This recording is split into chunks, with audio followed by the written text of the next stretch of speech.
नमस्कार दोस्तों, स्वागत है आप लोगों का इन ज्योतिष का ज्ञान एस्ट्रोलॉजी चैनल, जहां हम लोग आपको ज्योतिष पढ़ाते हैं। हम आपको ये बताना चाहेंगे कि जब जातक का या किसी बालक बालिका का जन्म होता है तो किस प्रकार कुंडली बनाई जाती है, उसके विषय में आपको प्राथमिक या प्राइमरी जानकारी हम देना चाहेंगे। आप ध्यान देकर देखें और समझने की कोशिश करें। मान लीजिए आज ही किसी बालक का जन्म 6 बजे सुबह हुआ। आज ही किसी बालक का जन्म 6 बजे सुबह हुआ, तो आज हम देखते हैं कि आज का जो तिथि है वो अधिक आश्विन कृष्ण पक्ष की 6वीं तिथि है और दिन है गुरुवार, मृगशिरा नक्षत्र है, बरयान योग है, बव करण है और फिर मृत्यु योग है 8 अक्टूबर। और आगे दिया हुआ है मिथुन राशि का चंद्रमा 1:33 पल पर और सूर्योदय 6:11 पर, सूर्यास्त 5:49 पर और औदयिक स्पष्ट सूर्य का दिया हुआ है कि सूर्य जो है वो 5 राशि पार करके 20 अंश 27 कला और 6 विकला पर सूर्योदय के समय है।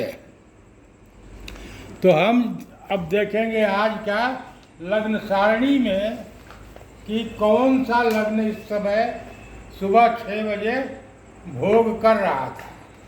तो लग्न सारणी को जब हम देखते हैं तो आज षष्ठी जो है छठ के दिन गुरुवार सुबह 6:52 तक कन्या लग्न थी, यानी पूर्व क्षितिज पर 6:52 तक करीब 7 बजे तक कन्या लग्न थी। तो हम देखते हैं कि पहला नंबर जो है मेष, दूसरा वृक, तीसरा मिथुन, चौथा कर्क, पांचवा सिंह, छठवां कन्या। यानी उस बालक का जन्म जो 6 बजे हुआ है उसकी लग्न होगी कन्या। अब कन्या का नंबर क्या है 6, यानी राशि है 6, तो हम यहाँ पर लिखेंगे 6। ये जो तन पहले बताया था मैं, ये पहला भाग है तन, शरीर। बालक का जन्म होता है तो उसका अस्तित्व जो यहाँ पर है वो तनु है, शरीर है। यहाँ पर हम 6 नंबर लिख देंगे, यानी कन्या लग्न में जन्म हुआ है। उसके बाद क्रमशः अब हम एंटी क्लॉकवाइज चलेंगे। अगला नंबर होगा 7, यानी यहाँ पर धन भाव में 7 तुला राशि आएगी। कन्या राशि लग्न में है, तुला राशि धन भाव में है। उसके बाद 7 के बाद नंबर 8 वृश्चिक राशि जो है भ्रातृभाव में। उसके बाद धन 9 जो है धनु राशि जो है वो सुख भाव में। उसके बाद 10 राशि यानी मकर राशि जो है वो शुद्ध भाव में। इसके बाद 11 कुंभ राशि शत्रु भाव में और यहाँ पर 12 मीन राशि जया भाव में, यानी स्त्री वाले भाव में विराजमान होती है। उसके बाद हम फिर अगली राशि 12 के बाद फिर एक आ जाएगा मेष राशि। एक मेष राशि जो है वो अष्टम भाव में, इसको हम अष्टम या मृत्यु का भाव भी कहते हैं, आयु का भाव है, मृत्यु का भाव है। इसमें मेष राशि विद्यमान होगी और भाग्य भाव में, ये भाग्य भाव जो है इसमें वृष राशि आ जाएगी। उसके बाद ये 3 संख्या जो है वो है मिथुन की। मिथुन राशि ये कर्म भाव में आएगी और उसके बाद 4 का मतलब है कर्क। कर्क राशि लाभ भाव में और व्यय भाव में सिंह राशि। इस प्रकार हमने देखा कि हमने सभी राशियों को इस चक्र में स्थापित कर दिया। अब उसके बाद अगला काम हमें होता है ग्रहों को स्थापित करना। तो ग्रहों को स्थापित करने के लिए हम इधर पंचांग के इस हिस्से में देखेंगे जहाँ लिखा हुआ है सूर्योदय कालीन दैनिक स्पष्ट भौमाद्य ग्रह। सूर्योदय काल में रोज के लिए जो स्पष्ट सूर्य है, स्पष्ट ग्रहों का स्थिति है वो दिया हुआ है। इसी प्रकार हम एक कम दूरी, इस प्रकार षष्ठी को गुरुवार के दिन हम जब देखते हैं कि बकरी भौम, मंगल जो है, बकरी भौम का मतलब मंगल बकरी है। बकरी का अर्थ मैं बाद में बताऊंगा। तो यहाँ पर है 11 राशि पार करके, 11 राशि पार करके 25 अंश 29 कला और 56 विकला पर मंगल है। तो 11 राशि पार करके यानी 12वीं राशि में मंगल को बैठा देंगे। यहाँ पर आ गया मंगल। उसके बाद दिया हुआ है मार्गी बुध। मार्गी का भी अर्थ बाद में बता देंगे। मार्गी बुध जो है 6 राशि पार करके 12 अंश 35 कला और 55 विकला पर 6 राशि पार करके 7वीं राशि में यानी बुध का स्थान नंबर 2 धन भाव में बुध बैठा हुआ है। उसके बाद देखते हैं इसके आगे गुरु। गुरु जो है 8 राशि पार करके 26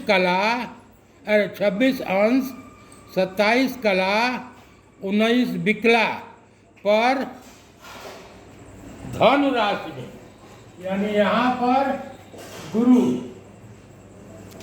या बृहस्पति स्थित है। उसके बाद स्थिति आती है शुक्र की।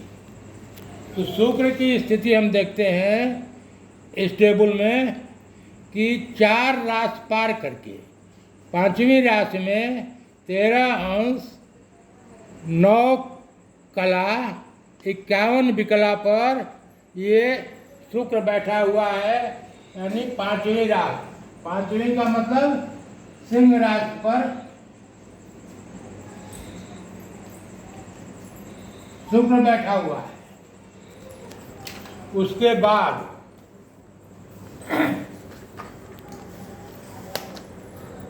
मार्गी शनि। मार्गी शनि जो है वो 8 राशि पार करके 28 अंश 23 कला और 48 विकला पर धनु राशि में, धनु राशि में शनि भी गुरु के साथ बैठा हुआ है। इसके बाद हम देखते हैं कि राहु की स्थिति 1 राशि पार करके 29 अंश 5 कला और 43 विकला पर यानी वृक्ष राशि में राहु बैठा हुआ है। वृक्ष राशि का मतलब यहाँ पर राहु की स्थिति, और राहु के जस्ट अपोजिट केतु की स्थिति होती है 1 2 3 4 5 6 7। यहाँ पर केतु स्थिति हो गई। इस प्रकार हम देखते हैं किसी बालक का जब जन्म हुआ तो उसकी कुंडली, इसको हम कहते हैं लग्न कुंडली।